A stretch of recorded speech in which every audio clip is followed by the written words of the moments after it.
하나님의 말씀은 이사야 33장 1절에서 6절입니다. 여호와를 경외함이 보배입니다 라고 하는 제목으로 하나님 말씀을 생각하고 은혜 받기를 원합니다.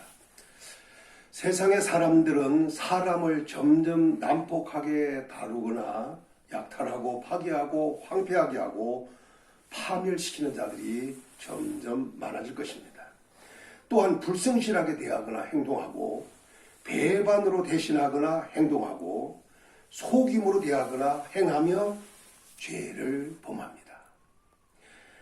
즉 학대를 당하지 아니하고도 학대를 합니다. 속이고도 속임을 당하지 않습니다. 그런 사람에게는 화가 있습니다.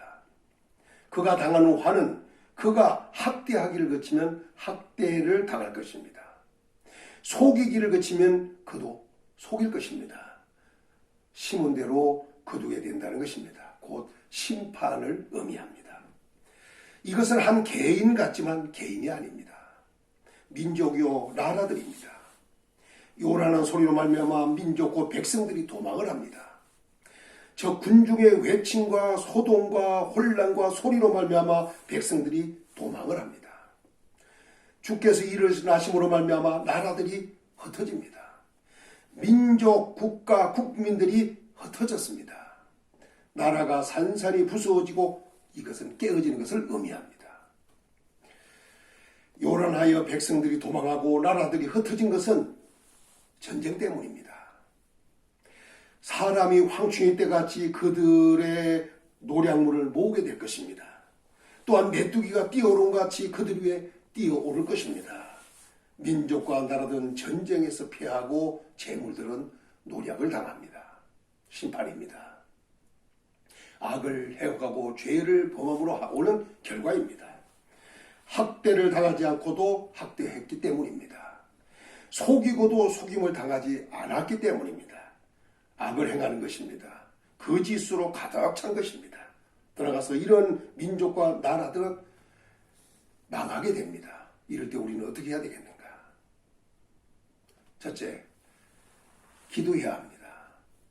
오늘 말씀 이사야 33장 2절에 여호와여 우리에게 은혜를 베푸소서.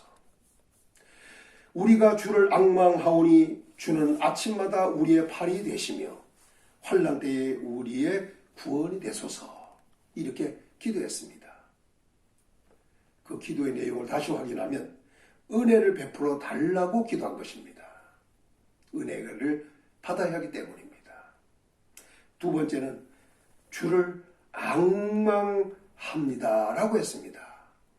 주를 앙망하겠습니다. 앙망합니다.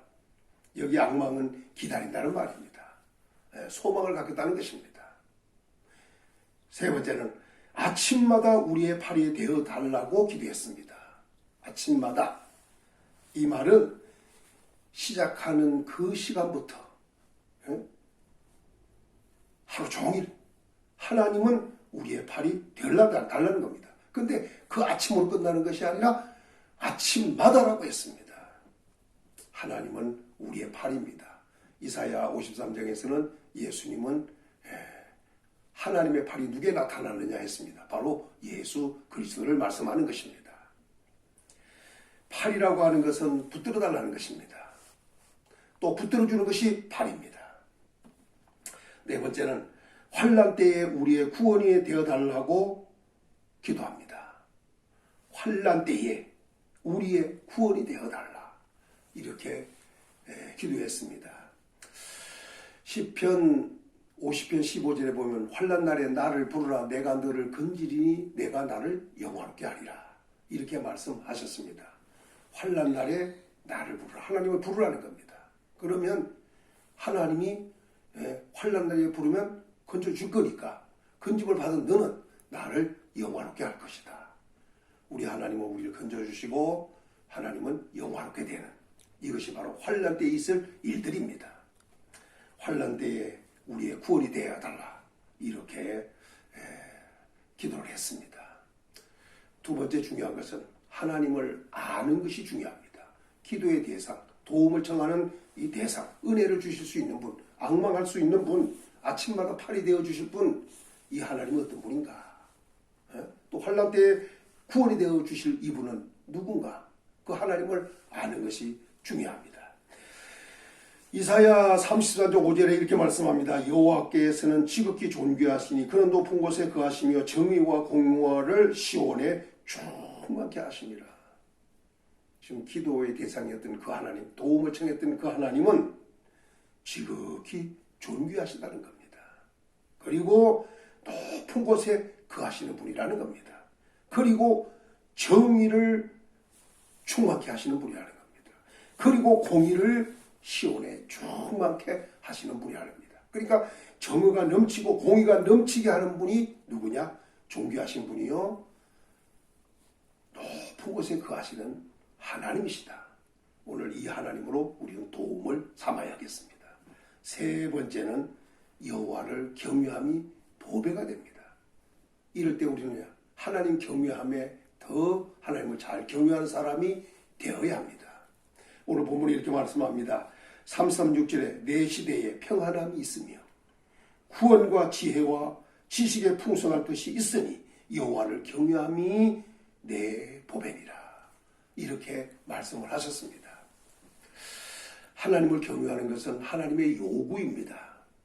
하나님을 경외하는 게 뭐냐? 그 도에서 행하는 것이고 또 하나님을 사랑하는 것이고 하나님을 섬기는 것입니다.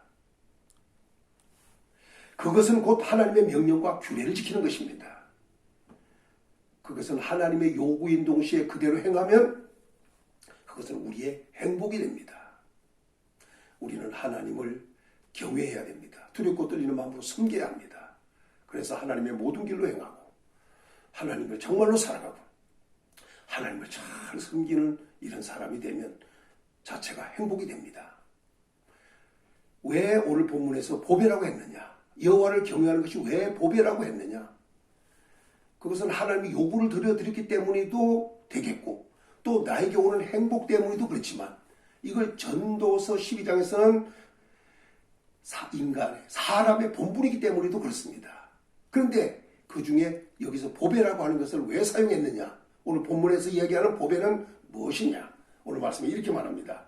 내 시대에 내가 살고 있는 내 시대, 내게 주어진 그 연수에 그 시대에는 평안함이 있다는 겁니다. 일평생 살아가는 동안 평안함이 있어야겠습니다. 불안하거나 근심이나 걱정, 염려 이런 것이 있는 것이 아니라 평안함이 우리 시대에 있어야 합니다. 일평생 하나님을 경외함으로 보배가 되어서 일평생 평안함이 있기를 예수님의 이름으로 축원합니다. 두 번째는 뭐냐? 구원이라는 겁니다. 왜 보배냐? 구원을 얻기 때문입니다. 우리는 구원을 얻어야 합니다. 구원은 광범위합니다. 그냥 우리가 천국 가는 것도 구원입니다. 가난에서 부유한 삶으로 바꿔지는 것도 구원입니다. 환난에서 건진받는 것도 구원입니다. 병에서 치료받는 것도 구원입니다. 병 들지 않는 것도 역시 구원입니다. 그리고 여러 가지 환경에서 잘못된 환경에서 건진받는 것도 구원입니다. 그래서 이사야 12장에는 구원의 우물들에서 기쁨으로 물을 기르리로다 이렇게 말씀했는데 구원의 우물들이 있습니다. 그러니까 우리는 뭐 하냐면 구원의 우물들이 많으니까 우리는 그 우물들에서 물을 기르기만 하면 된다는 것입니다. 이미 구원을 이루어 놓으셨기 때문입니다.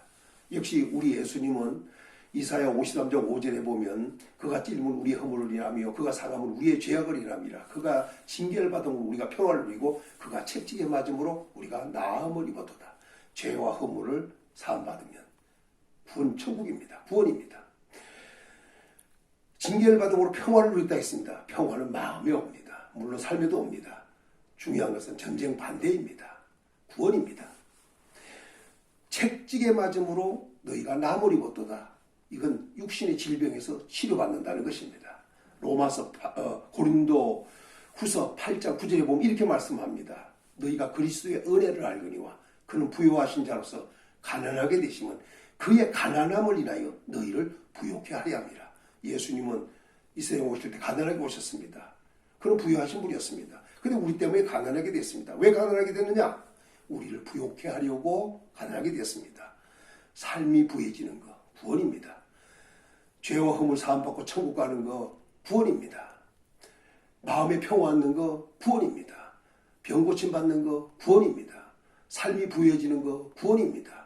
영적인 구원과 마음의 구원과 육신의 구원과 삶의 구원, 예수님은 이것을 십자가로 다 이루셨습니다.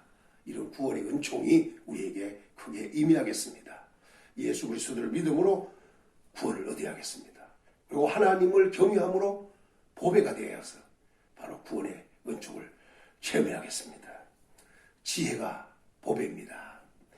지혜를 깨닫는 걸 말합니다. 또 지식이 풍성할 것이니 했습니다. 지식이 풍성해야 됩니다. 여호와를 경외함이 내 보배다. 그러니까 여호와를 경외하면 내 일평생 살아가는 그 시대에 평안함을 주신다는 겁니다. 구원을 주시고 지혜와 지식의 풍성함도 우리에게 주신다는 겁니다.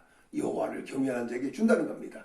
그래서 여호와를 경외하는 것이 내 보배다. 이렇게 말씀을 했습니다. 학대를 당하지 않고도 학대하는 시대, 속이고도 속임을 당하지 않는 시대, 이런 시대는 악한 시대, 죄악으로 관영된 시대입니다. 이럴 때 우리는 기도해야 됩니다. 이럴 때 우리는 하나님을 알고 하나님을 잘 섬기며 살아가야 합니다. 또 하나님을 경외해야 됩니다. 그렇게만 한다면 우리는 평안함이 있을 것이고 구원이 있을 것이고 지혜가 있을 것이고 지식의 풍성함이 있을 것입니다. 기도하면서 하나님을 알고 하나님을 경외하며 삶으로 보배가 되기를 예수님의 이름으로 축원합니다.